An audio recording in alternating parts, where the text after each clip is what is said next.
বঙ্গোপসাগরে উৎপন্ন নিম্নচাপ আরও গভীর হয়েছে।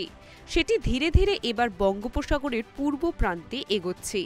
আইএমডি সূত্রে জানা গিয়েছে, সোমবার দক্ষিণ পশ্চিম ও নিকটবর্তী পশ্চিম মধ্য বঙ্গোপসাগরে তৈরি হচ্ছে ঘূর্ণঝড় মন্থা।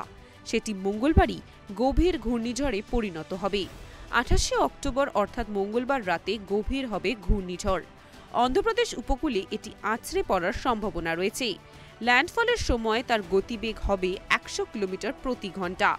আইএমডি জানাচ্ছে, মন্থা সাইক্লোনের প্রভাবে অন্ধ্রপ্রদেশ, তেলেঙ্গানা, ওড়িশা, ছত্তিশগড় এবং তামিলনাড়ুতে সোমবার থেকে বৃহস্পতিবার পর্যন্ত ভারী থেকে অতি ভারী বৃষ্টির সম্ভাবনা রয়েছে। সাইক্লোনের গতি বাড়ার কারণে ভারতীয় সেনাকেও হাই অ্যালার্টে রাখা হয়েছে। এছাড়া 31 তারিখ পর্যন্ত দক্ষিণ 24 পরগনা ও পূর্ব মেদিনীপুর জেলায় ঝড়ের পূর্বাভাস জারি করেছে আইএমডি। এই সময়ের মধ্যে 40 থেকে 45 কিলোমিটার বেগে ঝোড়ো হাওয়া বইতে পারে এবং ভারী বৃষ্টির সম্ভাবনা রয়েছে।